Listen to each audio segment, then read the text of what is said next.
Welcome to Psychology 100, where you will learn about psychology.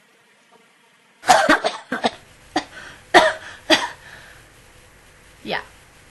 Hi. It has come to my attention that a lot of people look to the interweb and the news and magazines for their information.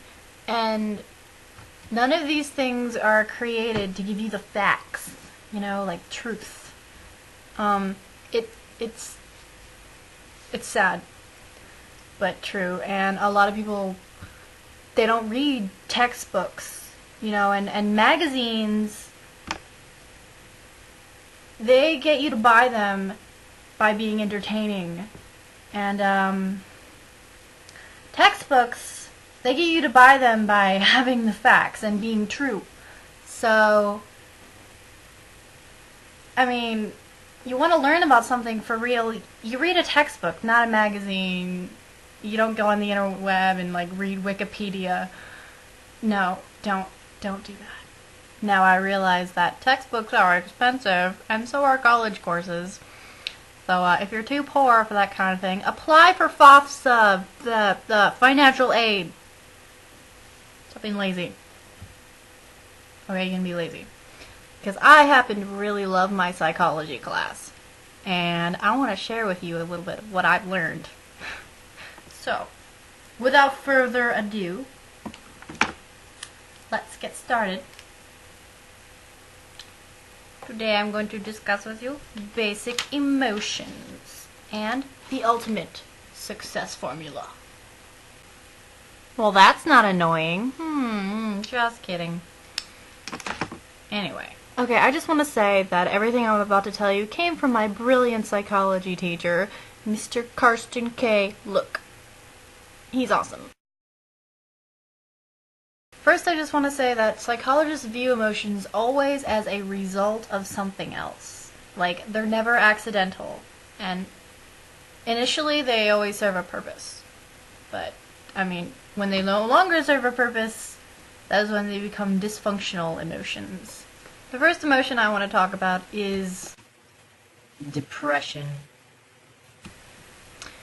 Depression is the result of a chemical imbalance or something sad in your life. Depression serves the purpose of bringing our attention to an issue in our life. We're depressed because of something, and that something is an issue that we need to deal with. It becomes a dysfunctional emotion when, it's no longer helping us deal with an issue and it's making us inert or inactive. Bleh.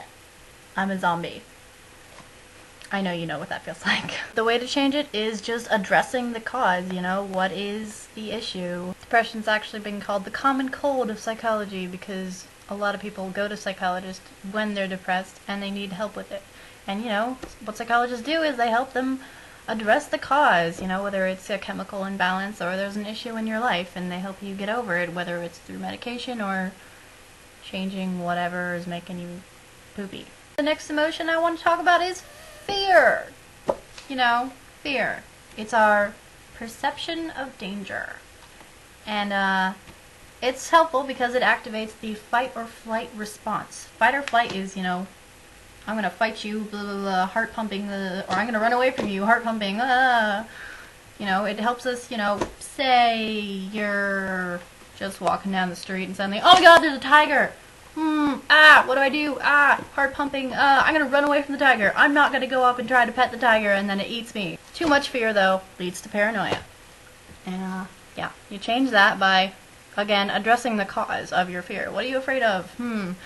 Another thing that psychologists help you with. Just what's wrong? Why are you afraid? Let's deal with this problem.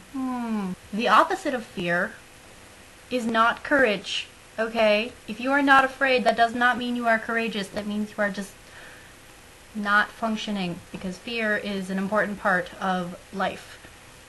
Courage is having fear, but going on in spite of it. It's like being afraid. Your heart is pumping, but you're gonna go, protect everyone and fight that tiger. Anger results when you feel like you were treated unfairly. Hey, I'm so angry at you. How could you do this to me? That is not fair. It helps us ensure that fairness and justice are served. You just cut me off, and that is not fair because you are not allowed to cut me off. Grr. Unfortunately, some of us hold on to our anger for way longer than we need to. That guy, he didn't serve me good soup. I'm so pissed off. Things that happened 20 years ago, they happened 20 years ago. You need to get over it. Psychologists say that the way to get over this is learning to let go. The next emotion I want to talk about is irritation, which is not the same thing as anger in this case. Irritation is the result of thinking someone should be doing what you're doing, okay? They should do it the way you do it. And you're like, oh, what are they doing? No, that's wrong. This is right. Come on. It serves the purpose of reinforcing how we do things ourselves. Like, hey, dude, you're not driving right. Drive faster. Jerk, asshole. Of course, it becomes dysfunctional if you get irritated too often. And, I guess the way to change your irritation is just to realize that people will do their own thing. People live their lives differently than you, and you need to accept it. You know, not everyone has the same beliefs as you. Not everyone drives the same way that you do. Not everyone likes the same movies as you. It's okay. Oh my gosh, I'm so scared. There is a test tomorrow. What if I fail? How am I gonna do this? What if I fail the class? Worry. Worry is something that I have a big issue with, actually. It's the result of thinking what might happen in the future. The only real purpose it serves is helping us guide to our future decisions, I guess. Worry too much and it's just dysfunctional. Psychologists have this method for people that come in and worry too much. It's called the worry diet. And basically they say, don't worry. Ha! Sounds easy, right? Thanks! Oh my god, I'm so glad I'm paying you so much money. There are two types of worrying. There's worrying about something that you have no control over, like traffic, and in which case you shouldn't worry. Don't worry about it. It's traffic. It'll do what it does, and worrying about it or not worrying about it, you know, doesn't change the traffic.